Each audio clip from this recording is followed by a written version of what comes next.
दोस्तों, कैच का एक मीनिंग तो होता है पकड़ना, लेकिन इसके अलावा भी कैच के डिफरेंट मीनिंग होते हैं। और आज के iFactioner के लर्निंग वीडियो ट्यूटोरियल में हम कैच के इन्हीं मीनिंग के बारे में बात करेंगे।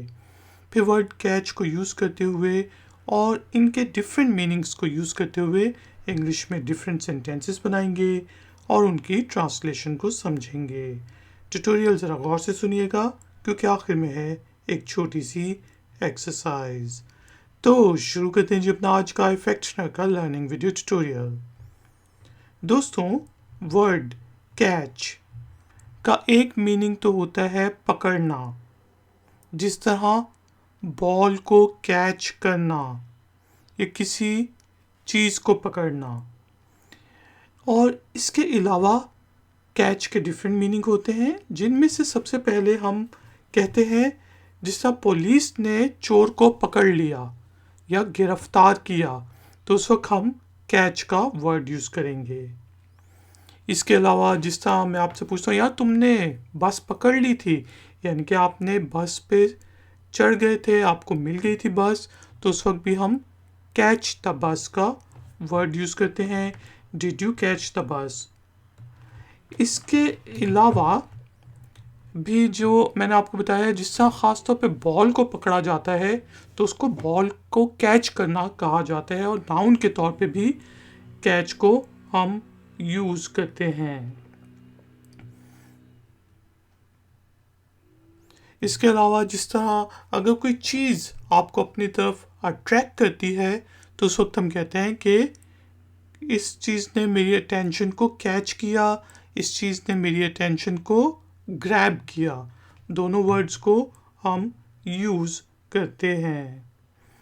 इसके अलावा अगर आप जिस तरह कोई आदमी है वो बुरे कामों में बुरी आदतों को कैच कर लेता है, बुरी आदतों को अपना लेता है, तो उस वक्त भी हम कैच का वर्ड यूज़ करते हैं। चलें दोस्तों, अब इंग्लिश के वर्ड कैच को यूज़ करते हुए इंग्लिश में कुछ सेंटेंसेस बनाते हैं और उनकी ट्रांसलेशन को समझते हैं। एक बहुत मशहूर फ्रेज़ है catch me if you can, यानी कि मुझे गिरफ्तार करो अगर तुम कर सकते हो। Catch me if you can. इसके अलावा हम कह सकते हैं did he catch the ball, क्या उसने बॉल को पकड़ लिया, क्या उसने बॉल को कैच किया। जिस तरह क्रिकेट खेलते हुए did he catch the ball.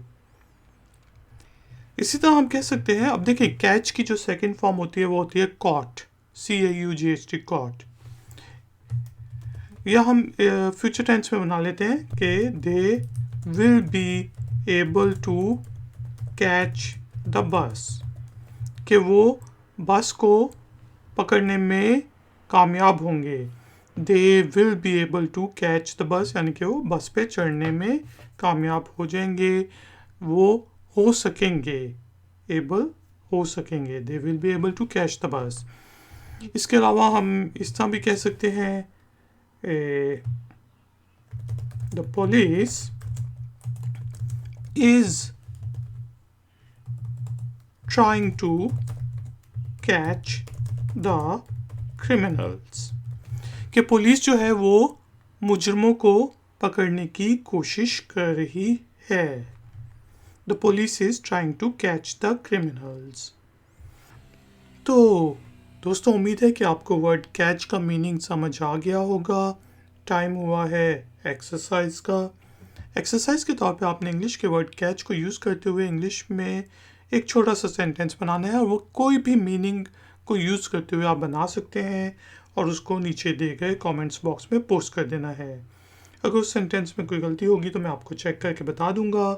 Video पसंद आई है तो लाइक का बटन ज़रूर प्रेस करें, वीडियो को शेयर करें, और अगर आप चैनल पर नए हैं तो चैनल की सपोर्ट के लिए और नई नई नोटिफिकेशंस के लिए चैनल को सब्सक्राइब करके बेल आइकॉन को प्रेस कर दें।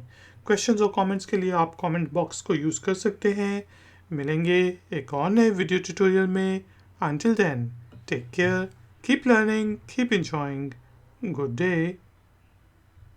Like, share, subscribe. iFactner.